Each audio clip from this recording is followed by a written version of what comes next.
എൻ്റെ പേര് ജിസ്മോൻ ജോസ്. ഞാൻ പാലാരൂപത കവയിക്കുന്ന് ഇടവകയിൽ നിന്ന് വരുന്നു. ഞാൻ ആദ്യമായി ഇവിടെ വന്ന് ഉടമ്പടി എടുക്കുന്നത് ഓഗസ്റ്റ് 2, 2025 ഞാൻ പല പ്രാവശ്യം ഇവിടെ ഓട്ടം വന്നിട്ടുണ്ട്. പക്ഷേ ഒരിക്കലും ഞാൻ ഈ കൃപാസനത്തിൻ്റെ അകത്ത് കയറിയിട്ടില്ല. ഞാനിവിടെ തൊട്ടടുത്തുള്ള മാരാരിക്കുളം ബീച്ചിൽ അവിടെ നല്ല തണലാണെന്ന് ഓർത്ത് കാറ്റ് കൊണ്ട് നടക്കുന്നതായിരുന്നു ചെയ്തുകൊണ്ടിരുന്നത്. അങ്ങനെ ഞങ്ങളുടെ ജീവിതത്തിൽ പല പല പ്രശ്നങ്ങൾ കടന്നു വരാൻ തുടങ്ങി. അപ്പോഴാണ് യൂട്യൂബിനകത്ത് കൃപാസനത്തെക്കുറിച്ച് കൂടുതൽ കാണുകയും കൂടുതൽ സാക്ഷ്യങ്ങൾ കേൾക്കുകയും ചെയ്തത്. അങ്ങനെ ഞാൻ എൻ്റെ വൈഫിനോട് പറഞ്ഞു, നമുക്ക് കൃപാസനത്തിൽ പോയി ഉടമ്പടി എടുക്കണം, എങ്കിൽ മാത്രമേ നമ്മുടെ ജീവിതം രക്ഷപ്പെടുകയുള്ളൂ എന്ന്. അങ്ങനെ ഞങ്ങൾ 2-ാം തീയതി ഇവിടെ വന്ന് ഉടമ്പടി എടുത്തു. ഞങ്ങൾ ഒരുപാട് നിയമങ്ങൾ വെച്ചു, 6 നിയമങ്ങൾ വെച്ചു. പക്ഷേ മാതാവ് അതിൽ കൂടുതൽ ഞങ്ങൾക്ക് അനുഗ്രഹം തന്നു. അതിൽ ഇപ്പോൾ ഞങ്ങൾ കുറച്ച് അനുഗ്രഹങ്ങൾ മാത്രമേ ഇവിടെ പറയുന്നുള്ളൂ. എൻ്റെ കുഞ്ഞിന് ഇൻഫ്ലുവൻസ വൈറസ് പോസിറ്റീവായി വന്നു. ആദ്യം വൈഫിനാണ് വന്നത്. വൈഫിന് വന്ന 2-3 ദിവസത്തിന് ശേഷം കുഞ്ഞിന് പോസിറ്റീവായി. അപ്പോൾ രാവിലെ അമ്മ പറഞ്ഞു, കുഞ്ഞിന് നല്ല പനിയാണല്ലോ, ആശുപത്രി കൊണ്ടുപോകാൻ പറഞ്ഞു. ഞാൻ രാവിലെ കുഞ്ഞിനെ കൊണ്ട് ആശുപത്രി ചെന്ന് നോക്കിയപ്പോൾ 103 ഡിഗ്രി പനിയുണ്ട്. അപ്പോൾ ഡോക്ടർ പറഞ്ഞു കുഞ്ഞിനെ അവിടെ ആശുപത്രി അഡ്മിറ്റ് ചെയ്യണം. അപ്പോൾ വൈഫ് വീട്ടിലെ പനി കൂടുതലായി കിടക്കുന്നതോട് ഞാൻ പറഞ്ഞു ആരുമില്ല ഹോസ്പിറ്റലിൽ നിൽക്കാനായിട്ട്. അങ്ങനെ എൻ്റെ നിർബന്ധത്തിൽ ഡോക്ടറെ വീട്ടിലോട്ട് വിട്ടു. എന്തെങ്കിലും പനി കൂടുതലാണെങ്കിൽ ഉടനെ തന്നെ തിരിച്ച് കൊണ്ടുവരണമെന്ന് പറഞ്ഞു. ഞാൻ വണ്ടിയിൽ നിന്ന് കുഞ്ഞിനെ ഇറക്കിയപ്പോൾ തന്നെ കുഞ്ഞിന് നടക്കാനോ ഒന്ന് ഭക്ഷണം കഴിക്കാനോ ഒന്ന് ഇരിക്കാൻ പോലും പറ്റുന്നില്ലായിരുന്നു. കുഞ്ഞ് കട്ടിലേക്ക് കയറി കിടന്ന് കരഞ്ഞു. അപ്പാ എനിക്ക് ഒട്ടും മേല, എനിക്ക് പനി കൂടുതലാണ്, എൻ്റെ ശരീരമെല്ലാം തളർന്നു പോകുന്നെന്ന്. ഞാനപ്പോൾ പറഞ്ഞു, നമ്മൾ ഉടമ്പടി ജീവിതത്തിലല്ലേ, നമുക്ക് ഉടമ്പടി വസ്തുക്കൾ വെച്ച് അമ്മ മാതാവിനോട് പ്രാർത്ഥിക്കാമെന്ന് പറഞ്ഞ് കുഞ്ഞിൻ്റെ അടുത്ത് നിന്ന് വിശ്വാസ പ്രമാണം ചൊല്ലി മനസ്താപ്രമാണം ചൊല്ലി കുഞ്ഞിൻ്റെ നെറ്റിയിൽ കുരിശ് വരച്ച് പ്രാർത്ഥിച്ചു. അപ്പോൾ അവൾ കിടക്കുന്നതിൻ്റെ മുകളിൽ ഒരു മഴവില്ല് കണ്ടു. ആ മഴവില്ലിൽ നിന്ന് പ്രകാശരശ്മി നേരെ അവിടെ അടുത്തേക്ക് വരുന്നത് കണ്ടു. അപ്പോഴേ കുഞ്ഞ് കട്ടിൽ നിന്ന് എണീറ്റ് പറഞ്ഞു, എനിക്ക് ഛർദ്ദിക്കണമെന്ന്. കുഞ്ഞ് ഓടി വാഷ് ബേസിനിൽ ചെന്ന് നിറച്ച് ഛർദ്ദിച്ചു. അമ്മ പുറകെ ചെന്നു. ഞാൻ പറഞ്ഞു, അവളെ പിടിക്കണ്ട, അവൾ ഛർദ്ദിച്ച് വന്ന് കിടന്നോളൂന്ന്. പക്ഷേ തിരിഞ്ഞു നിന്ന് കുഞ്ഞ് കൈകൊണ്ട് കാണിച്ചു, എൻ്റെ എല്ലാ പനിയും പോയി. ഞാൻ കിടന്നതിൻ്റെ മുകളിൽ അമ്മ മാതാവ് മഴവില്ലിൻ്റെ രൂപത്തിൽ വന്ന് എന്നെ തൊട്ടു എന്ന് പറഞ്ഞു. പിന്നെ കുഞ്ഞിനെ പനിച്ചിട്ട് പോലുമില്ല, മരുന്ന് പോലും കൊടുക്കേണ്ട ആവശ്യം വന്നില്ല. ആൻറ്റിവൈറൽ മരുന്ന് കൊടുക്കണമെന്ന് ഡോക്ടർ പറഞ്ഞ് തന്നുവിട്ട മരുന്നാണ്, അത് ഞങ്ങൾ ഉപയോഗിച്ചുമില്ല. പിന്നെ രണ്ടാമതായി അഖണ്ഡജമാല റാലിയിൽ പങ്കെടുക്കുമ്പോൾ എനിക്ക് നടക്കാനൊന്നും പറ്റുന്നില്ലായിരുന്നു. എനിക്ക് വയറിൽ നിന്ന് കാലിലോട്ട് നല്ല വേദനയായിരുന്നു. പിന്നെ എൻ്റെ കഴുത്തിലൊരു മുഴയുണ്ടായിരുന്നു. ഞാൻ റാലി കൂടി പ്രാർത്ഥിച്ച് നടന്നു, ജപമാല ചൊല്ലി. ആ റാലി കൂടി 2-ാമത്തെ ദിവസം എൻ്റെ കഴുത്തിലെ മുഴയും പോയി, വയറിൻ്റെ വേദനയും പോയി. എനിക്ക് സുഖമായി നടക്കാം, ഒരു പ്രശ്നവുമില്ല. പിന്നെ ഒക്ടോബർ 7 എന്നൊരു ഡേറ്റ് ഞങ്ങളെ കാണിച്ചു തരുന്നുണ്ടായിരുന്നു. അങ്ങനെ ഒരു ദിവസം രാവിലെ ഡെയിലി ബ്രെഡ് കൂടുമ്പോൾ ജോസഫ് അച്ഛൻ ഞങ്ങളുടെ കുറേ കാര്യങ്ങൾ, ഞങ്ങൾ വെച്ച നിയോഗത്തിലെ കാര്യങ്ങൾ അച്ഛൻ അതിലൂടെ പറഞ്ഞു. അത് ഞാൻ എൻ്റെ വൈഫിൻ്റെ കൊടുക്കും, വൈഫ് പറയും. ആദ്യം തന്നെ പരിശുദ്ധ അമ്മ പ്രത്യക്ഷപ്പെട്ട ആൾത്താരി സാക്ഷ്യം പറയാൻ അനുഗ്രഹം നൽകിയതിന് അമ്മയ്ക്കും തിരുക്കുമാരനും കോടാനുകോടി നന്ദി. എനിക്കും എൻ്റെ ഹസ്ബൻഡിനും ഹ്യൂമൻ പാപ്പിലോമ വൈറസ് എന്നൊരു വൈറസ് ഞങ്ങളുടെ ശരീരത്ത് വന്നത് മൂലം ഞങ്ങളുടെ ജെനിറ്റൽ ഏരിയയിൽ അരിമ്പാറകളും മുഴകളും സിസ്റ്റുകളും എല്ലാം ഉണ്ടാകാൻ തുടങ്ങിയായിരുന്നു. ഞങ്ങൾ കുറേ ഹോസ്പിറ്റൽ വഴി കയറി ഇറങ്ങി നടന്നു. ഒരുപാട് കാശ് ഇതിനു വേണ്ടി ഞങ്ങൾക്ക് ചിലവായി. ഞാനൊരു വെറ്റിനറി ഹോസ്പിറ്റലിലാണ് വർക്ക് ചെയ്യുന്നത്. അവിടെ സർജറി എല്ലാം പിടിച്ചു വെച്ച് കഴിയുമ്പോഴത്തേക്കും ഞാൻ പെട്ടെന്ന് എനിക്ക് ഹോസ്പിറ്റലിൽ പോകണം, എമർജൻസിയാണ്, ഇതിൻ്റെ ബുദ്ധിമുട്ടുകളും പ്രയാസങ്ങളും ആണെന്ന് അവരോട് പറയുമ്പോൾ അത് അവർക്കൊരു പ്രയാസവും ആകുന്നുണ്ടായിരുന്നു. ഞങ്ങൾ വേഗം കാരിത്താസ് പോയി കഴിയുമ്പോഴത്തേക്കും സ്കിന്നിലുള്ളത് മേലത്തെ കാരിത്താസിലും വജനുള്ളിൽ ഗൈനക്കോളജിയുമാണ് നോക്കിക്കൊണ്ടിരുന്നത്. ഒരുപാട് സിസ്റ്റുകളും മുഴകളും ഉണ്ടായിരുന്നു. അരിമ്പാറകൾ ഓരോ പ്രാവശ്യം ക്വാർട്ടർ ചെയ്ത് കഴിയുമ്പോഴത്തേക്കും അതിൻ്റെ കൂടുതലായിട്ട് 7 ദിവസത്തിനുള്ളിൽ തന്നെ ഞാൻ ആൻറ്റിബയോട്ടിക് എല്ലാം കഴിച്ചു കഴിഞ്ഞാലും ഈ എണ്ണം പെരുകിക്കൊണ്ടിരിക്കുകയായിരുന്നു. ഇതുമൂലം ഡിസ്ചാർജുകളും ഇച്ചിങ്ങും എല്ലാം ഭയങ്കര കൂടുതലായിരുന്നു. എനിക്ക് ഭയങ്കര ബുദ്ധിമുട്ടായിരുന്നു. അത് കഴിഞ്ഞ് ഞങ്ങൾ ഓരോ ആഴ്ചയിലും ഹോസ്പിറ്റലിൽ കയറി ഇറങ്ങി നടക്കാൻ തുടങ്ങി. അങ്ങനെ ഞങ്ങൾ കുറേ സാമ്പത്തിക പ്രശ്നത്തിലൊക്കെ ആയി. ഓരോ ദിവസവും 5000-4000 രൂപയൊക്കെ വെച്ച് ഒരാഴ്ച ഞങ്ങളുടെ കയ്യിൽ നിന്ന് ചിലവായിക്കൊണ്ടിരുന്നത്. മരുന്നുകൾ എടുത്തിട്ടൊന്നും ഒരു പ്രയോജനമില്ല. അവസാനം ഞങ്ങൾ ഡോക്ടർമാരോട് ചോദിച്ചു, ഞങ്ങളുടെ ശരീരത്തിൽ നിന്ന് പോകുമോ? അപ്പോൾ അവർ പറഞ്ഞു 2 വർഷത്തിന് ശേഷം ഇത് ഞങ്ങളുടെ ശരീരത്തിൽ നിന്ന് കഴിഞ്ഞിട്ടുണ്ടെങ്കിൽ ഈ വൈറസ് ക്യാൻസറിലേക്ക് ചിലപ്പോൾ സാധ്യത ഉണ്ടാവുമെന്ന് പറഞ്ഞു. അത് കേട്ട് കഴിഞ്ഞപ്പോൾ ഹസ്ബൻഡ് ഭയങ്കര സങ്കടത്തിലും ബുദ്ധിമുട്ടിലുമായി. ഹസ്ബൻഡ് ജോലിക്കൊന്നും അങ്ങനെ പോകാതെയായി. വീട്ടിലിരുന്ന് എപ്പോഴും ഇതിനെപ്പറ്റി, കാരണം വേറെ ആരോടും ചോദിച്ചു കഴിഞ്ഞാൽ ഇതെന്ത് രോഗമാണെന്ന് പോലും ആർക്കും അറിയില്ല, ഇതിനെപ്പറ്റി പറഞ്ഞു തരാനൊന്നും ആർക്കും അറിയില്ല, ഞങ്ങൾക്കും അറിയില്ല. അപ്പോൾ വീട്ടിലിരുന്ന് ഗൂഗിളിലെല്ലാം നോക്കി ഈ വൈറസിനെ പറ്റിയുള്ള എല്ലാം കേട്ട് വായിച്ച് ഭയങ്കര ഡിപ്രഷൻ പോലെ ഒരവസ്ഥയിലായി.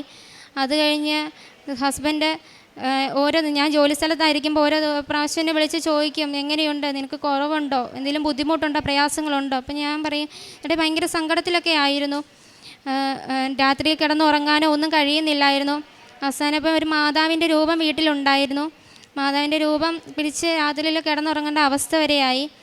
അപ്പോൾ ചേട്ടൻ ഒരു ദിവസം എന്നോട് പറഞ്ഞു, നമുക്ക് കൃപാസനത്തിൽ പോയി ഉടമ്പടി എടുത്തായിരുന്നു. അപ്പോൾ ഉടമ്പടി എടുക്കാൻ ആദ്യം എന്നോട് പറഞ്ഞപ്പോൾ എന്നെക്കൊണ്ടത് പറ്റുമോ എന്നുള്ളൊരു പേടി എനിക്ക് പെട്ടെന്ന് വന്നു. മാതാവിൻ്റെ കാര്യം ആയതുകൊണ്ട് ഞാൻ അതിനകത്ത് എതിർപ്പൊന്നും പറയാൻ പോയില്ല. അപ്പോൾ ആണെങ്കിൽ ഞങ്ങൾ അതിന് മുന്നേ തന്നെ ഹോസ്പിറ്റൽ വഴി വീണ്ടും കയറി ഇറങ്ങിക്കുന്നു. ഇത് കുറയുന്നില്ല, വീണ്ടും കൂടുതലായിക്കൊണ്ടിരിക്കുന്നു.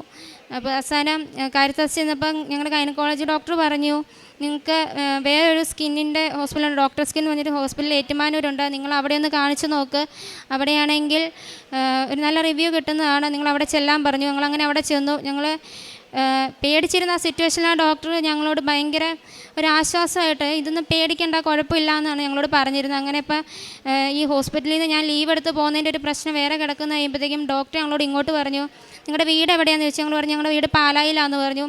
അങ്ങനെയാണെങ്കിൽ ഞാൻ മരിയൻ ഹോസ്പിറ്റലിൽ വരുന്നുണ്ട്, ചൊവ്വ വ്യാഴം ശനി ദിവസങ്ങളിലാണ് ഞാൻ വരുന്നത്, എന്നാൽ നിങ്ങൾ അങ്ങോട്ടേക്ക് വരാൻ പറഞ്ഞു. അപ്പോൾ തന്നെ ഞങ്ങൾക്കൊരു ആശ്വാസമായി. ഞങ്ങൾക്ക് ലീവൊന്നും കളയാതെ അവിടെ പോകാൻ പറ്റുമല്ലോ, എൻ്റെ ഹോസ്പിറ്റലിൽ എൻ്റെ ഡോക്ടർമാരെ അവർക്ക് ബുദ്ധിമുട്ടിക്കേണ്ട ആവശ്യത്തിനകത്ത് വരുന്നില്ലല്ലോ എന്ന് ഞാൻ കരുതി. ഞങ്ങളവിടെ ചെന്നു, പോഡോവാട്ടൊക്കെ അപ്ലൈ ചെയ്തു. എങ്കിലും ഇത് കുറച്ച് ദിവസം കഴിയുമ്പോൾ വീണ്ടും ഭയങ്കരമായിട്ടും കൂടിക്കൊണ്ടിരിക്കുക. ലാസ്റ്റ് ഒരു ഡോക്ടർ ഞങ്ങളോട് പറഞ്ഞു, ഇതിനകത്തൊരു സിസ്റ്റ് ഉണ്ട്, 2-3 എണ്ണം ഉണ്ട്, എത്രയും പെട്ടെന്ന് എമർജൻസി ആയിട്ട് നിങ്ങൾ കാരിത്താസിലേക്ക് ചെല്ല്, അവിടെ ചെന്നിട്ട് ഇത് കോട്ടർ ചെയ്ത് കളയുമെന്ന് വെച്ചാൽ ഞങ്ങൾക്ക് ഇത് ചെയ്യാമെന്നുള്ളൊരു പരിധി ഉണ്ടെന്ന് പറഞ്ഞു. ഞങ്ങൾ പക്ഷേ പോയില്ല. ഞങ്ങൾ നേരെ വീട്ടിൽ വന്നു കഴിഞ്ഞപ്പം ഹസ്ബൻഡ് പറഞ്ഞു നമുക്ക് ഉടമ്പടി എടുക്കാമെന്ന് പറഞ്ഞപ്പോൾ ഞങ്ങളുടെ പരിചയത്തിലുള്ളൊരു ചേച്ചിയെ വിളിച്ച് എങ്ങനെയാണ് ഉടമ്പടി എടുക്കുക എന്നെല്ലാം ചോദിച്ചു, മനസ്സിലാക്കി. അവർ ഞങ്ങൾക്ക് പ്രത്യക്ഷണ പ്രാർത്ഥനയെല്ലാം രാവിലെ ചൊല്ലുന്ന പ്രാർത്ഥനയെല്ലാം വാട്സപ്പിൽ അയച്ചു തന്നു. ഞങ്ങൾ വെളുത്ത് തീര് കത്തിച്ച് വെച്ച് രാവിലെ 5:30 എണീറ്റ് ഞങ്ങൾ ഉടമ്പടി എടുക്കുന്നതിന് മുന്നേ ഒരു ഒരുക്കമായിട്ട് ഞങ്ങൾ 2 ആഴ്ച മുന്നേ തന്നെ മാതാവിനോട് പ്രാർത്ഥിക്കാൻ തുടങ്ങി. അങ്ങനെ ഞങ്ങൾക്ക് ഒരു തടസ്സവും കൂടാതെ ഇവിടെ വന്ന് ഓഗസ്റ്റ് 2-ാം തീയതി 2025 ഞങ്ങൾക്ക് ഉടമ്പടി എടുക്കാൻ സാധിച്ചു. ഉടമ്പടി എടുത്തതിന് ശേഷം എനിക്ക് ഇൻഫ്ലുവൻസ പനി പിടിച്ചു കഴിഞ്ഞപ്പോൾ എനിക്ക് ഈ വാട്സ് എല്ലാം കൂടെ വീണ്ടും ഭയങ്കരമായിട്ടും അങ്ങ് കൂടിക്കഴിഞ്ഞ് ഇപ്പം ഡോക്ടർ ഇതിനേക്കാളും മുന്നേ ഒരു വലിയ അരിമ്പാറ എനിക്ക് ഉണ്ടായിരുന്നു. അപ്പം എന്നോട് കാരിത്താസിലെ ഡോക്ടർ പറഞ്ഞു ഇത് ഞങ്ങൾക്കിവിടെ കരിക്കാൻ പറ്റത്തില്ല, അത്രയും ഇത് വലുതായിരുന്നെന്ന് പറഞ്ഞു. ഞാൻ ഈ എൻ്റെ രോഗത്തെ ഓർത്ത് ഞാൻ ഒരിക്കലും ഇത് സങ്കടപ്പെട്ടില്ല, കാരണം എനിക്കിതിൻ്റെ എന്താണെന്ന് മനസ്സിലായിട്ടില്ല. പക്ഷേ ഹസ്ബൻഡ് ഇത്രയും വിഷമത്തിൽ നിൽക്കുമ്പോൾ എനിക്ക് ഒരു ആശ്വാസം തന്നത് ദൈവമായിരിക്കും. ഞാൻ അങ്ങനെ വിശ്വസിച്ച് നടന്നു. എനിക്ക് എന്താണെങ്കിലും ഇതിന് ടെൻഷനാവില്ല. പക്ഷേ ലാസ്റ്റ് ഡോക്ടർ പറഞ്ഞു ഇതിന് ഇവിടെ കഴിക്കാൻ പറ്റില്ല എന്ന് പറഞ്ഞു കഴിഞ്ഞപ്പം ഞാൻ ആകെപ്പാടെ സങ്കടത്തിലായി. ഞാൻ അന്നാണ് ഈ ഒരു രോഗത്തെപ്പറ്റി ഓർത്ത് ആദ്യമായിട്ട് വരുന്ന ഹോസ്പിറ്റലിൽ നിന്ന് കരയണത്. ഈ വാട്സ് കരിക്കാൻ വേണ്ടി ഇഞ്ചക്ഷൻ ചെയ്യുമ്പോഴും അതിൻ്റെ പെയിനും നടക്കാൻ വയ്യായ്കയും ബുദ്ധിമുട്ടുകളും എല്ലാം എനിക്കുണ്ടായിരുന്നു. ഞങ്ങൾ ഉടമ്പടി എടുത്ത് ഉടമ്പടി ഉപ്പെടുത്ത് പ്രശ്നമുള്ള ഭാഗത്ത് വെച്ച് പ്രാർത്ഥിച്ച് കഴിഞ്ഞപ്പോൾ എനിക്ക് ഭയങ്കര പെയിനായിരുന്നു. അപ്പോൾ ഞാൻ കുരിശ് വരയ്ക്കാൻ പോലും എനിക്ക് പറ്റണില്ലായിരുന്നു. അപ്പോൾ ഹസ്ബൻഡും എൻ്റെ കുഞ്ഞും പറഞ്ഞു അമ്മ കരയണ്ട, നാളെ അമ്മയ്ക്ക് ഇതിനുള്ള സന്തോഷിക്കാനുള്ളവരുടെ ദൈവം വരുത്തും, മാതാവ് അതിന് സാധ്യമാക്കി തരുമെന്ന് പറഞ്ഞു. ഞാനാണെങ്കിൽ അത് വിശ്വസിച്ചു. എങ്കിലും ഞാൻ കുരിശ് വരെ ഒന്നും മുടക്കാനൊന്നും പോയില്ല, ഞാനത് പ്രാർത്ഥിച്ചു. ഞാൻ ഉച്ചവരെ അവിടെ ആ ഏരിയയിൽ അത് കണ്ടായിരുന്നു. പക്ഷേ വൈകുന്നേരം ആയപ്പോഴേക്കും അതെവിടെ പോയെന്ന് പോലും എനിക്കറിയില്ല. ഒരു കോട്ടറി ചെയ്തതിനേക്കാളും നല്ല ഒരു പാട് പോലും ഇല്ലാതെ ആ അരിമ്പാറ മാതാവ് മാറ്റി തന്നു. അത് കഴിഞ്ഞ് ഞങ്ങൾ ഹോസ്പിറ്റലിലൊന്നും പോയില്ല. അപ്പം ഞാൻ വർക്ക് ചെയ്യുന്നിടത്ത് ഡോക്ടർമാർ എന്നോട് ഒരു ലേഡി ഡോക്ടറുണ്ട്. ഡോക്ടറിനോട് ചോദിച്ചു നിങ്ങൾ ഇതുവരെ എല്ലാ ആഴ്ചയിലും പോയിക്കൊണ്ടിരുന്നതല്ലേ, ഇതുവരെ നിങ്ങൾ ഹോസ്പിറ്റലൊന്നും പോയില്ല, ഞങ്ങളുടെ മാതാവ് അത് മാറ്റിത്തരും. എനിക്ക് എന്നോട് ഇടയ്ക്ക് ചോദിക്കും കുറയുന്നുണ്ടോ, അങ്ങനെ കുറയുന്നുണ്ടായിരുന്നു. പിന്നെ ഇൻഫ്ലുവൻസ വന്ന സമയത്ത് വാട്സ് കൂടി. പിന്നെ എനിക്ക് നിൽക്കുമ്പോഴെല്ലാം ഒരു ഭയങ്കര അസ്വസ്ഥ, എവിടെയെങ്കിലും കിടക്കാൻ തോന്നുന്നു, ഡിസ്ചാർജ് ഭയങ്കര കൂടുതൽ. ഞങ്ങൾ ഉടമ്പടി പൂർത്തിയാകുന്നതിന് മുന്നേ ജോസഫ് അച്ഛനെ കാണാൻ ഞങ്ങൾക്ക് പറ്റുമെന്ന് തോന്നില്ല. ഞങ്ങൾ വരുന്ന വഴിക്കെല്ലാം വിശ്വാസ പ്രമാണം ചൊല്ലി പ്രാർത്ഥിച്ച് ഞങ്ങളിവിടെ വന്നു. ഇവിടെ വന്നു കഴിഞ്ഞപ്പോൾ ആണെങ്കിൽ ഞങ്ങൾക്ക് ജോസഫ് അച്ഛനെ കാണാൻ പറ്റി. അച്ഛൻ ഞങ്ങളുടെ തലയിൽ കൈ വെച്ച് പ്രാർത്ഥിക്കുകയും കാശുരൂപം നൽകുകയും പിന്നെ തൈലം തരികയും ഞങ്ങൾ പ്രശ്നമുള്ള ഭാഗത്ത് വിശ്വാസപ്രമാണം ചൊല്ലി പ്രാർത്ഥിച്ചതിൻ്റെ ഫലമായി എനിക്ക് ഡിസ്ചാർജ് അങ്ങ് കുറഞ്ഞു. എങ്കിലും വാട്സ് എല്ലാം പിന്നെയാണ് പതിയെ കുറയാൻ തുടങ്ങി. ഒക്ടോബർ 7 അച്ഛൻ രാവിലെ ഡെയിലി ബെഡ് പ്രാർത്ഥനയിൽ അരിമ്പാറകളും സിസ്റ്റുകളും മുഴകളും ഞങ്ങൾ ആദ്യം വെച്ച നിയോഗം തന്നെ അതായിരുന്നു. അച്ഛൻ ഞങ്ങൾ പ്രാർത്ഥിച്ചു. ഞങ്ങൾ ഞങ്ങളുടെ കാര്യമാണെന്ന് വിശ്വസിച്ച് ഞങ്ങൾ പ്രാർത്ഥിച്ച് എന്ന് കഴിഞ്ഞപ്പം എനിക്കത് കുറഞ്ഞു. ഒരു ഫൈനൽ ചെക്കപ്പിനായിട്ട് ഞങ്ങൾ കഴിഞ്ഞ ദിവസം ഹോസ്പിറ്റലിൽ ഒന്ന് പോയി. 90 ദിവസം കഴിഞ്ഞാണ് ഞങ്ങൾ ഹോസ്പിറ്റലിൽ പോകുന്നത്. ഡോക്ടർമാർക്ക് ഭയങ്കര അത്ഭുതമായിപ്പോയി. ഇത്രയും കൂടുതലായി നിന്നത് ഇതെങ്ങനെ ഇത് ഇത്ര പെട്ടെന്ന് പോയെന്നാണ് അവർ ഞങ്ങളോട് വെച്ചത്. ഡോക്ടർ പറഞ്ഞു, നിങ്ങളുടെ വിശ്വാസം എവിടെയാണോ, ഞങ്ങൾ ഇവിടുത്തെ കാര്യമെല്ലാം പറഞ്ഞു, ഞങ്ങൾ ഉടമ്പടി എടുത്ത് പ്രാർത്ഥിച്ചാണ് ഞങ്ങളുടെ ഇതെല്ലാം മാറിയതെന്ന് പറഞ്ഞു. അപ്പോൾ അവർ പറഞ്ഞു, നിങ്ങളുടെ വിശ്വാസം എവിടെയാണോ അവിടെ നിങ്ങൾ ഉറച്ച് വിശ്വസിക്കാമെന്നാണ് പറഞ്ഞത്. ഗൈനക്കോളജി ഡോക്ടർ പറഞ്ഞു, നിങ്ങളെ ഞാൻ എവിടെ പോയെന്ന് ഞാൻ നോക്കിയിരിക്കുന്നത്, എമർജൻസി ആയിട്ട് വിളിച്ച് നിങ്ങളോട് മറ്റേ ഡോക്ടർ ചെയ്യണമെന്ന് പറഞ്ഞ കാര്യമാണ്. അപ്പം ഞാൻ നിങ്ങൾ എവിടെ പോയെന്ന് കരുതിയെന്ന് ഡോക്ടർ പറഞ്ഞു. പക്ഷെ നോക്കിക്കഴിഞ്ഞപ്പോൾ ആ ഡോക്ടർക്കും ഭയങ്കര, ഒരു മുസ്ലിം ഡോക്ടറാണ്, പക്ഷേ ഡോക്ടർക്ക് പോലും ഭയങ്കര അത്ഭുതമായി പോയി. പിന്നെ അഖണ്ഡ ജപമാല റാലി പങ്കെടുക്കണമെന്ന് ഭയങ്കര ആഗ്രഹമായിരുന്നു.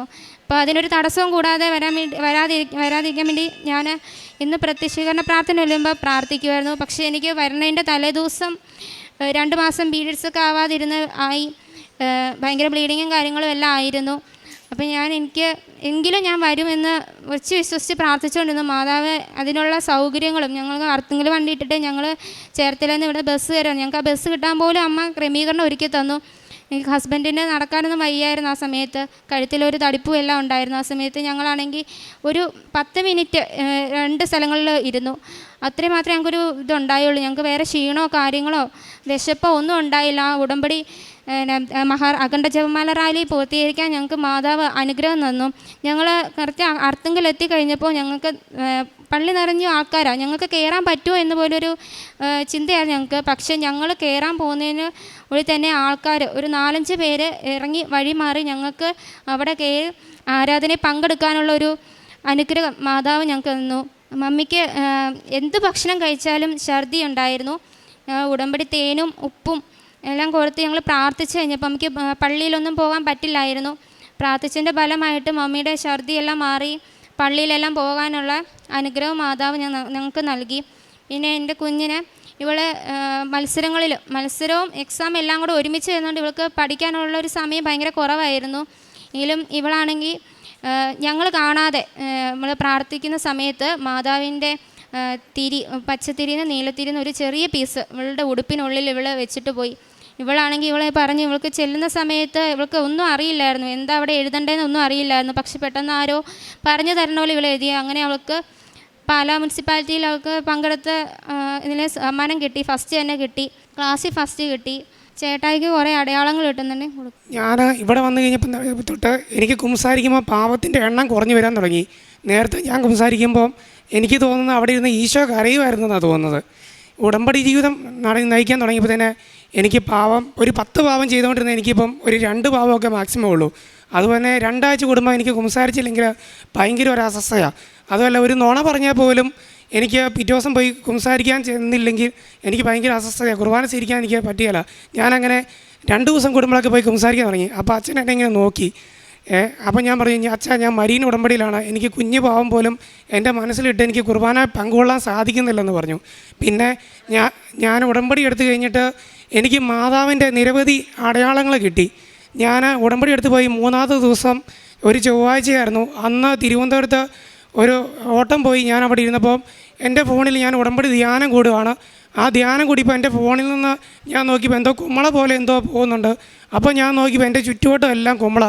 അപ്പോൾ ഞാൻ നോക്കിയപ്പോൾ ഇത് ഞാൻ അദൃശ്യമായിട്ട് കാണുന്നതാണല്ലോ. അങ്ങനെ അത് കാണാൻ തുടങ്ങി. അത് ഇപ്പോൾ സ്ഥിരമായി എൻ്റെ കൂടെ ഉണ്ട്. പിന്നെ പള്ളിയിൽ നിന്ന് കുർബാന കൂടുമ്പോൾ കണ്ണടിച്ച് പ്രാർത്ഥിക്കുമ്പോൾ പച്ച നക്ഷത്രങ്ങളും വെള്ള നക്ഷത്രങ്ങളും കാണാൻ സാധിക്കുന്നു. പിന്നെ ഞങ്ങളുടെ ഉടമ്പടി വസ്തുക്കളും ഉടമ്പടി കാശ് രൂപം എല്ലാം വെച്ചേക്കുന്ന മാതാവിൻ്റെ രൂപം എല്ലാം വെച്ചേക്കുന്ന മുറിയിൽ ഒരു ദിവസം ഞാൻ എൻ്റെ ഷർട്ട് എടുത്തപ്പോൾ ഷർട്ടിൽ നിന്ന് ഒരു മുത്ത് താഴോട്ട് പോകുന്നുണ്ട്. അപ്പം മമ്മി എൻ്റെ തലേദിവസം പറഞ്ഞു, കുഞ്ഞിൻ്റെ ഒരു മാല പൊട്ടിപ്പോയിട്ടുണ്ട്, വെള്ള മുത്തുകളാണ്, അത് അവിടെയെല്ലാം നിരത്തിയിട്ടുണ്ടെന്ന് പറഞ്ഞു. ഞാൻ ആ മുത്തിൽ പിടിക്കാൻ ചെന്നപ്പോഴത്തേനും ആ മുത്ത് പൂത്തിരി കത്തുന്ന പോലെ മൊത്തം പൊട്ടിത്തെറിച്ച് ഞങ്ങളുടെ രൂപത്തിൻ്റെ മുന്നിൽ നിന്നു. അപ്പോൾ ഞാനവിടെ നിന്ന് ഉറക്കെ കരഞ്ഞു. ഭാവിയായി എൻ്റെ അടുത്ത് എൻ്റെ അമ്മമാതാവ് വന്നല്ലോ എന്ന്. പിന്നെ എനിക്ക് വെള്ള നക്ഷത്രങ്ങൾ കാണാൻ സാധിക്കുന്നുണ്ടായിരുന്നു. അപ്പോൾ ഞാൻ ഉടമ്പടി കാശരൂപം എൻ്റെ കൈ പിടിച്ച് പ്രാർത്ഥിച്ചുകൊണ്ടപ്പോൾ മമ്മി എന്നോട് ചോദിച്ചു, നീ എന്താണ് ആകാശത്തേക്ക് നോക്കിക്കുന്നത്? അപ്പോൾ ഞാൻ മമ്മിയോട് പറഞ്ഞു 3 മണി സമയമാണ്. അപ്പോൾ മമ്മിയോട് ഞാൻ പറഞ്ഞു ഞാൻ നക്ഷത്രം കണ്ടുകൊണ്ടിരിക്കുമെന്ന് പറഞ്ഞു. അപ്പോൾ മമ്മി എൻ്റെ അടുത്ത് വന്നിട്ട് പറഞ്ഞു എന്നെവിടെ കാണിക്കുമോ? ഞാൻ പറഞ്ഞു മമ്മി മനസ്താപരണം ചെല്ലിയിട്ട് വിശ്വാസപ്രമാണം ചെല്ല്. എന്നിട്ട് മമ്മി ഉടമ്പടിക്കാശിലും എൻ്റെ കൈ പിടിച്ചു. മമ്മി എൻ്റെ കൈ പിടിച്ചു. മമ്മിക്ക് അത് കാണാൻ സാധിച്ചു. പിന്നെ എൻ്റെ കുഞ്ഞിന് കാണാൻ സാധിച്ചു. അപ്പോൾ എൻ്റെ ഭാര്യ പറഞ്ഞു എനിക്കിത് കാണാൻ സാധിക്കുന്നില്ലല്ലോ. ഞാൻ പറഞ്ഞു നീയും വിശ്വാസപ്രമാണം ചെല്ലി പ്രാർത്ഥിക്കുക. അങ്ങനെ എന്നിലൂടെ എൻ്റെ പെങ്ങളുടെ ഹസ്ബൻഡ്, അവിടെ അനിയത്തി, വൈഫിൻ്റെ അനിയത്തി, ഇവയൊക്കെ എല്ലാം കാണാൻ സാധിക്കുന്നുണ്ട്. ഒരുപാട് അനുഗ്രഹങ്ങൾ മാതാവ് തരുന്നുണ്ട്. ഞങ്ങളുടെ തിരിയിൽ ഞങ്ങൾ വെച്ച രോഗാവസ്ഥയുടെ ആ അടയാളം മാതാവ് കാണിച്ചു തന്നു. അത് മെഴുകി കാണിച്ചു തന്നു. അത് ഞാനിവിടെ സിസ്റ്ററിനെ കാണിച്ചു. പിന്നെ ഹാർട്ടായിട്ട് ഒരുപാട് അടയാളം കാണിക്കുന്നുണ്ട്. പിന്നെ ജപമാല റാലി ഞങ്ങൾ ഇവിടുന്ന് പങ്കെടുത്തപ്പോൾ തന്നെ ഞങ്ങൾക്ക് ഒരു 7-8 സ്ഥലത്ത് ഞങ്ങൾക്ക് മുല്ലപ്പൂവിൻ്റെ സുഗന്ധാഭിഷേകം കിട്ടി. പിന്നെ ഞങ്ങൾ തിരിച്ച് ഇവിടുന്ന് കാറിൽ യാത്ര ചെയ്യുവാണ്. യാത്ര ചെയ്തുകൊണ്ടിരുന്നപ്പം ആദ്യം എൻ്റെ ചെവിയിൽ പരിശുദ്ധ മറിയമ്മേ ചെല്ലുന്ന സൗണ്ട് കേട്ടു. അപ്പോൾ ഞാൻ ഇവരോട് പറഞ്ഞു നിങ്ങൾ ശ്രദ്ധിക്കുക, നിങ്ങൾ വിശ്വാസപ്രമാണം ചൊല്ലി ശ്രദ്ധിക്കുക, നിങ്ങൾക്കും കേൾക്കാൻ പറ്റുമെന്ന് പറഞ്ഞു. ഞങ്ങളുടെ കാറിൽ 4 പേരുണ്ടായിരുന്നു. ഞങ്ങൾ 4 പേരും അത് കേൾക്കാൻ സാധിച്ചു. ഇത് ഞങ്ങളുടെ തൊട്ട് അടുത്തുള്ള ചേച്ചിയാണ്. ചേച്ചിക്ക് കിട്ടിയ അനുഗ്രഹത്തെക്കുറിച്ച് ഇപ്പം പറയും. എൻ്റെ പേര് അനുമോൾ ജോസഫ്. ഞാൻ ഇസ്രയേലിന് പോകാനായിട്ട് പേപ്പർ വർക്കെല്ലാം നീക്കിക്കൊണ്ടിരിക്കുവാണ്. അപ്പം ആദ്യത്തെ ഇൻ്റർവ്യൂവും ക്ലാസ്സും കഴിഞ്ഞ് ഞാൻ വീട്ടിൽ വന്ന് അതിൻ്റെ ക്ലാസ്സെല്ലാം കൂടിക്കൊണ്ടിരിക്കുമ്പം മത്താശ വരുന്ന സമയം ആകാറായി. അപ്പം എൻ്റെ കൂട്ടത്തിലുള്ള എല്ലാവർക്കും വന്നു. എനിക്ക് എൻ്റെ മത്താശ വരാനായിട്ട് എംപ്ലോയർ സെലക്ട് ചെയ്തപ്പോൾ എനിക്ക് മുഖത്ത് പിമ്പിളിൻ്റെ പാടുണ്ടെന്ന് പറഞ്ഞ് അത് റിജക്റ്റ് ചെയ്തു. അത് വേറൊരു കൊച്ചിന് മത്താശ കൊടുത്തു. അതോടൊപ്പം തന്നെ അപ്പം എൻ്റെ വീട്ടുകാരോട് ഞാനത് പറഞ്ഞപ്പോൾ അവർ പറഞ്ഞു സാരമില്ല, അത് നിനക്കുള്ളതല്ല എന്ന് അവർ പറഞ്ഞു. അപ്പോൾ അത് കഴിഞ്ഞ് ഞാനത് അങ്ങനെ അപ്പം മാതാവിന് ഞാൻ സമർപ്പിച്ച് പ്രാർത്ഥിച്ചുകൊണ്ടിരുന്നു. അത് കഴിഞ്ഞപ്പോൾ വേറൊരു എംപ്ലോയർ എന്നെ സെലക്ട് ചെയ്തു. എനിക്ക് മത്താശ വന്നു. അത് മത്താശ വന്നു കഴിഞ്ഞപ്പോഴാണ് ഈ അഖണ്ഡ ജപമാലയെക്കുറിച്ച് ഞാൻ അറിയുകയും എൻ്റെ കൂട്ടുകാരി ചേച്ചിമാരെല്ലാം പറഞ്ഞു നീ അതിന് പങ്കെടുക്കണമെന്ന് പറഞ്ഞു. പക്ഷേ എനിക്ക് ആഗ്രഹമുണ്ടായിരുന്നു, എനിക്കതിന് ഒരു സാഹചര്യം ഉണ്ടായില്ല. അപ്പോഴാണ് ഈ ഓഗസ്റ്റ് മാസത്തെ കൊന്തയിൽ വീടുകളിൽ കൊന്ത വയ്ക്കുമ്പോൾ ഒരു ഭവനത്തിൽ വെച്ച് ഇവർ വരികയും ഈ ജിസ്മോൻ എന്നോട് പറഞ്ഞു ഞങ്ങൾ അഖണ്ഡ ജപമാലയ്ക്ക് പോകുന്നുണ്ട്, അനുചേച്ചിയും വരുന്നുണ്ടെങ്കിൽ വരാൻ പറഞ്ഞു. അപ്പോൾ തന്നെയാണ് ആ ഒരു നിമിഷത്തിലാണ് മത്താശ വന്നതും ഞാനത് അഖണ്ഡ ജപമാലയിൽ പങ്കെടുക്കാൻ തീരുമാനിച്ചപ്പോൾ എനിക്ക് മത്താശ എന്ന പേപ്പർ വരികയും ചെയ്തു. അഖണ്ഡ ജപമാല പങ്കെടുത്ത് പൂർത്തിയായി വീട്ടിൽ ചെന്ന് ഒരാഴ്ച കഴിഞ്ഞപ്പോൾ എനിക്ക് വിസയും വന്നു. അപ്പോൾ ഞാൻ ഇന്നാണ് ഞാൻ ആദ്യമായിട്ട് ഉടമ്പടി എടുത്തത്. ഉടമ്പടി എടുക്കുന്നതിന് മുമ്പ് തന്നെ ദൈവം മാതാവ് എന്നെ പ്രത്യേക രീതിയിൽ അനുഗ്രഹിച്ചു. പിന്നെ ഞങ്ങൾ പ്രേക്ഷിത പ്രവർത്തനമായിട്ട് എല്ലാ മാസവും ഇവിടുന്ന് കൃപാസന പത്രം മേടിച്ച് കൊടുക്കാറുണ്ട്. പിന്നെ ഞാൻ എല്ലാ ആഴ്ചകളിലും തന്നെ എനിക്കും വീട്ടിൽ നിന്ന് മാതാവ് ഇങ്ങോട്ട് വിളിക്കുന്ന പോലെ എനിക്ക് തോന്നും. ഞാനിപ്പോൾ അവിടുന്ന് ഒരു സ്കൂട്ടർ എടുത്ത് ഇങ്ങോട്ട് തന്നെ വരും. ഇവിടെ വന്ന് ഈ ആൾക്കാരുടെ മുന്നിൽ നിന്ന് കുറേ നേരം പ്രാർത്ഥിക്കും. ഇവിടുന്ന് പ്രാർത്ഥിച്ചിട്ട് പോകുമ്പോൾ എനിക്ക് മുല്ലപ്പൂവിൻ്റെ സുഗന്ധാഭിഷേകം എല്ലാം കിട്ടും. മാതാവ് എൻ്റെ കൂടെ വരുന്നതായിട്ട് എനിക്ക് തോന്നും. അങ്ങനെ ഞങ്ങൾ ഹോസ്പിറ്റലുകളിലും ബസ് സ്റ്റാൻഡുകളിലും ഞാനൊരു ബസ് ഡ്രൈവറാണ്. ഞാൻ അത്യാവശ്യം പ്രൈവറ്റ് ബസ് ഓടിക്കുന്ന ആളാണ്. അറിയാമല്ലോ, എല്ലാവർക്കും അറിയാം. അത്യാവശ്യം സമയത്തിൻ്റെ പ്രശ്നങ്ങളെല്ലാം ഉണ്ടായിരുന്നു.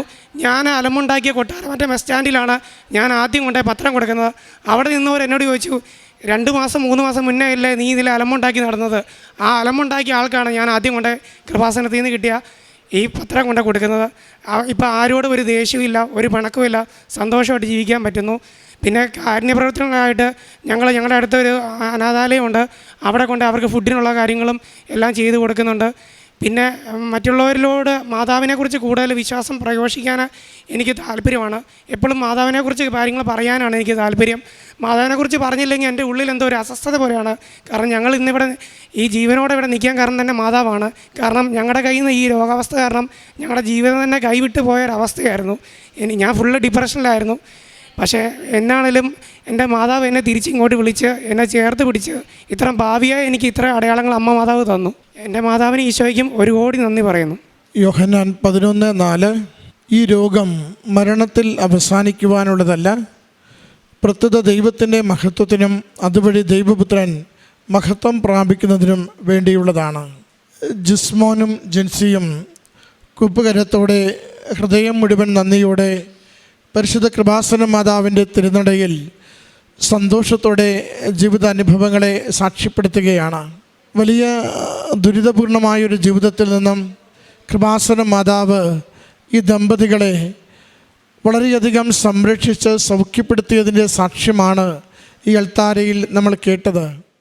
പ്രിയമുള്ളവരെ, മരുന്നോ ലേപനമോ അല്ല, എൻ്റെ അധരത്തിൽ നിന്ന് പുറപ്പെടുന്ന വാക്കുകൾ, എന്നിൽ അടിയുറച്ച വിശ്വാസം, എൻ്റെ രക്തത്താലുള്ള ശുദ്ധീകരണം, അത് സൗഖ്യത്തിനും മേൽഗതിക്കും കാരണമാകുമെന്ന് നമ്മളെ എപ്പോഴും ഈശോ ഓർമ്മിപ്പിക്കാറുണ്ട്. ഈ മക്കൾ പറയുന്നുണ്ട്, ഞങ്ങളുടെ ജീവിതമാകെ മാറി മറിഞ്ഞു. ഒരു ചെറിയ പാപം ചെയ്താൽ പോലും അനുതപിക്കണമെന്ന സെൻസിറ്റിവിറ്റി ഈശോ ഉടമ്പടി ജീവിതത്തിലൂടെ ഞങ്ങൾക്ക് കൈമാറി.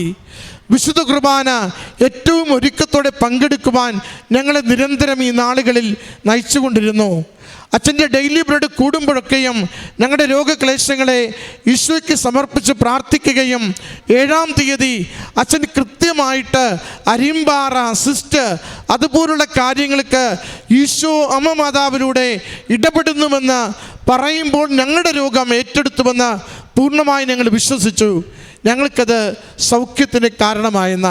പ്രിയമുള്ളവരെ, ഈ രോഗസൗഖ്യം ചെറുതല്ല. അവർ കടന്നുപോയ ആന്തരികമായ സംഘർഷങ്ങൾ ചെറുതല്ല. അവർക്കുണ്ടായ ജീവിതത്തെക്കുറിച്ചുള്ള ആദിയും വ്യാകുലതകളും ഒട്ടും ചെറുതല്ല. എല്ലാം തകരുന്നുവെന്നിടത്ത് നിന്ന് അമ്മ മാതാവ് ഈശോയിലൂടെ ഈ ജീവിതം, ഈ ദാമ്പത്യം, അവരുടെ ദാമ്പത്യ ധർമ്മത്തിൻ്റെ സന്തോഷങ്ങൾ ഒക്കെ തിരികെ കൊടുത്തതിൻ്റെ സാക്ഷ്യമാണ് ഈ അൾത്താരയിൽ പങ്കുവച്ചത്. പ്രിയമുള്ളവരെ, അമ്മയുടെ കരങ്ങളിലേക്ക് ജീവിതം കൈവിട്ടു പോകുന്ന, നമുക്ക് സ്വയം നിശ്ചയമില്ലാത്ത, മരുന്നുകൊണ്ട് പ്രയോജനമില്ലാത്ത, പരിശ്രമിച്ച് പരാജയപ്പെട്ട ഏതൊരു വിഷയത്തെയും ഉറപ്പിച്ചേൽപ്പിച്ചു കൊടുക്കാം. ഈ ലോകത്തിന് സാധ്യമല്ലാത്തതൊക്കെയും ദൈവശക്തിയാൽ അമ്മ മാതാവ് പ്രത്യക്ഷീകരണത്തിൻ്റെ സാക്ഷ്യപ്പെടുത്തലിന് വേണ്ടി നമുക്ക് അനുവദിച്ചു തരും. അതുതന്നെയാണ് ഈ സഹോദരി ഈ അൾത്താരയിൽ സൂചിപ്പിച്ച മത്താശയുമായി ബന്ധപ്പെട്ട വിഷയവും. ഏറെ നാൾ പരിശ്രമിച്ചു, പരാജയപ്പെട്ടു. അമ്മയെ കണ്ടു തുടങ്ങി, അറിഞ്ഞു തുടങ്ങി, അമ്മ മാതാവിനോടൊപ്പം നടന്നു തുടങ്ങി. അമ്മ ജീവിതത്തിന് ഒരു പുതിയ കാലം നൽകിക്കൊണ്ട് വിദേശത്തേക്ക് പോകുവാൻ എല്ലാ വഴിയും തുറന്നു കൊടുത്തുവെന്ന്. അതുകൊണ്ട് ഉടമ്പടി എടുക്കുന്ന നാളുകളിൽ തന്നെ ഇത് ഏതാണ്ട് 90 ദിവസം എത്തുമ്പോൾ ഈ കുടുംബം ഇത്ര വലിയ രോഗത്തിന് സൗഖ്യം ലഭിച്ചതിനെ അമ്മയുടെ അരികിൽ നന്ദിപൂർവ്വം സമർപ്പിക്കുകയാണ്.